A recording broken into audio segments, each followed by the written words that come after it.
सद्गुरुनाथ महाराज की जय, Mahayogi Swami Umanand Saraswati ki jai. We have almost come to the 12th program on Kundalini Yoga, but we are going to now try and summarize what we said in these first 11 so that we know we are proceeding in the right direction. First, we defined what is Kundalini. We had looked upon her as a universal energy. Just as we had said, that is air around in the universe, but within a mortal human form, it is called breath. Similarly, the entire universe is having energy, and that one which is conditioned within the human form is called Kundalini. I would like to make it more personal, more something to do with divinity. So instead of just calling it an energy, I would rather call it as divine principle or God, the supreme God. For the universe it's different, and for the individual it is available in the form of Kundalini.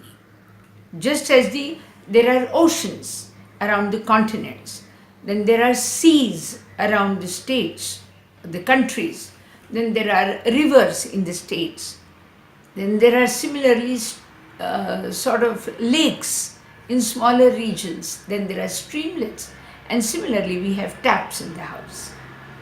So actually speaking, it's same water available, the size differs.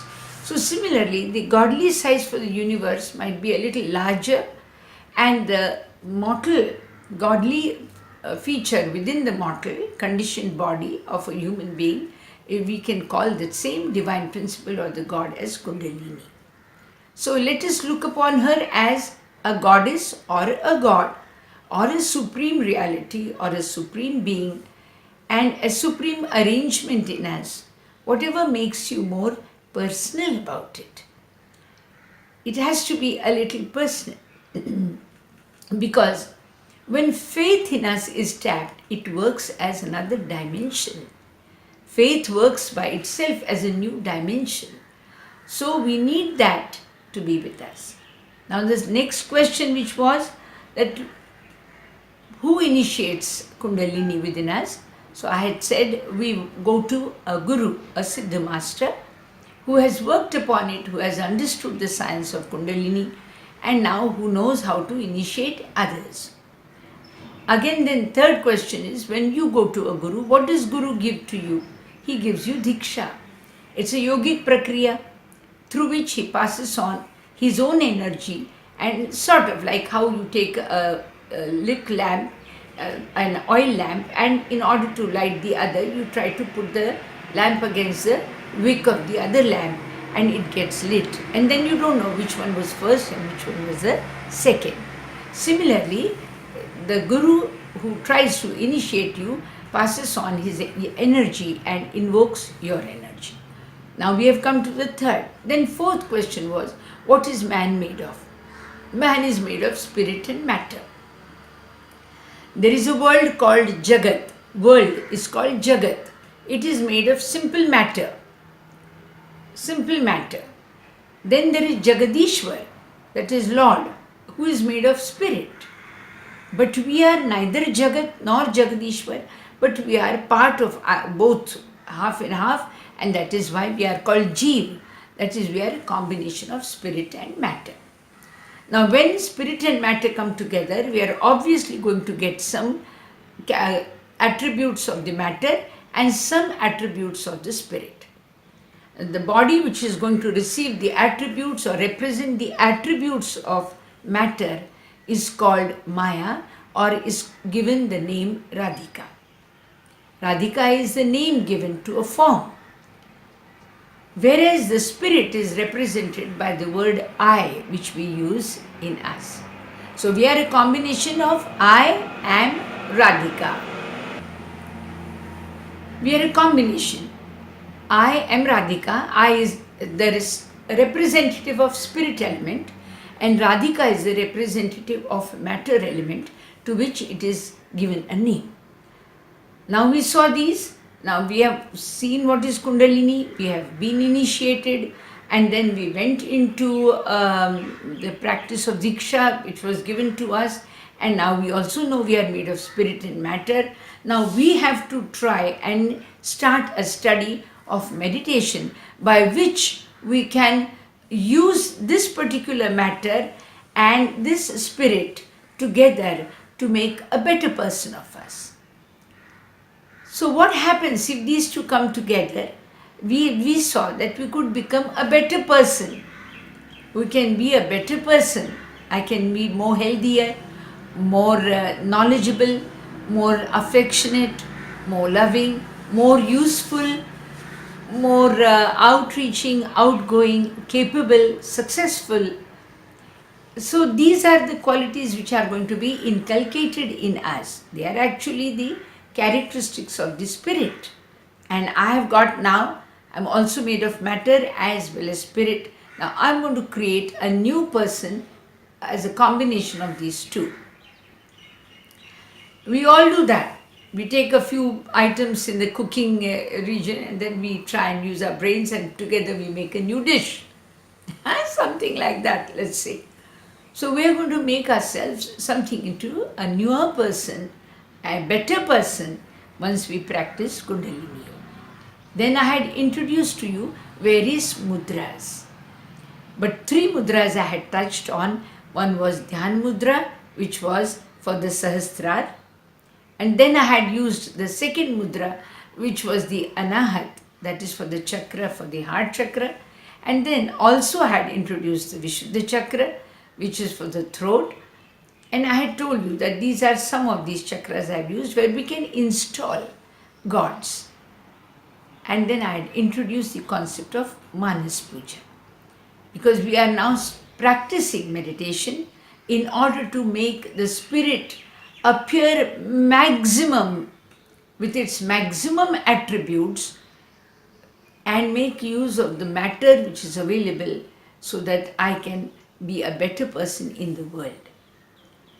Now the 3 things which the spirit actually attributes, which the spirit gives to the matter are, I had told you, one concept is immortality. He's got immortal, spirit is immortal, so immortality passes to us a couple of years, 100 years, and we can use those and call it as a lifespan. The second thing it offers us is knowledge, which is unlimited here, but in a human being it has a capacity to store a little but receive in plenty through intuition. Then third, we had told that it will give us anand, that is a feeling of blissfulness, happiness. Of course, ours is short-lived sometimes, but because it is already unlimitedly served in the world, we can use it sometime. Even if today we are not happy, tomorrow it will be another day. So we saw that we are a combination of spirit and matter. Spirit is represented by I, and matter is represented by the name given to my form, which is Radhikanand. Then we went to another thing, which was Kumbhak. I told you what is the Kumbhak. It is that particular phase of breathing. You breathe in and you withhold. You don't breathe out immediately. And in that Kumbhak state, which is called Kumbhak, in that state where you don't inhale and exhale, but retain. It is that state in which we can develop our positivity in the world. We can become creators. We can create a better person in us. Of course, I will be relating these to you later. Then the last thing we tried to talk about was remaining in Sushumna. That was the center, the entire, from head to this base of the spine. The Kundalini, the energy flows from the spine through a central nadi, that is central channel, which we call Sushumna. And I had told you, we need to stay put in Sushumna, for which I had used this Yogadanda. So, totally, I have introduced you all to the concept of Kundalini, to the concept of going to a guru, receiving Diksha, practicing meditation on Brahma Muhurta, at a particular place. It could be in the house, but with least distraction to the five sense organs. Then I had told you that mudras will help you to be stable. Along with the mudras, they will help you to get more focused on various chakras. And finally, I had told you that you try and stay put in the central nadi, that is Sushumna. So, our little ABC of Kundalini Yoga has already been now summarized for you. Now, we need to know how to make our progress. Now, what are the basic powers which we really need in life? Yes, we need certain powers in our life. These powers can be classified into basically three things. Now, these three powers are Jnana Shakti, Ichha Shakti, and Kriya Shakti. Jnana is knowledge, Ichha is will, Ichha Shakti is will, and Kriya Shakti is power of action. These are the three forces we need, and when they work hand in hand together, we say it is the appearance of the ultimate grace, or we say the grace has worked, so whatever I had thought of and willed has manifested. Okay, now these are the three powers which are given to us in various chakra form. We shall come to the details of how we are made, what is there in the Brahmanda, in the universe, and what is there even in our mortal form. Now there are three powers which are already given, but what if I run short of knowledge? Is there another source I can tap? Yes, I can tap to intuition. I can tap the force of intuition. Where my willpower goes below a strength, it loses its strength. Is there anything else which can reforce? Yes. Re-implement its force? Yes.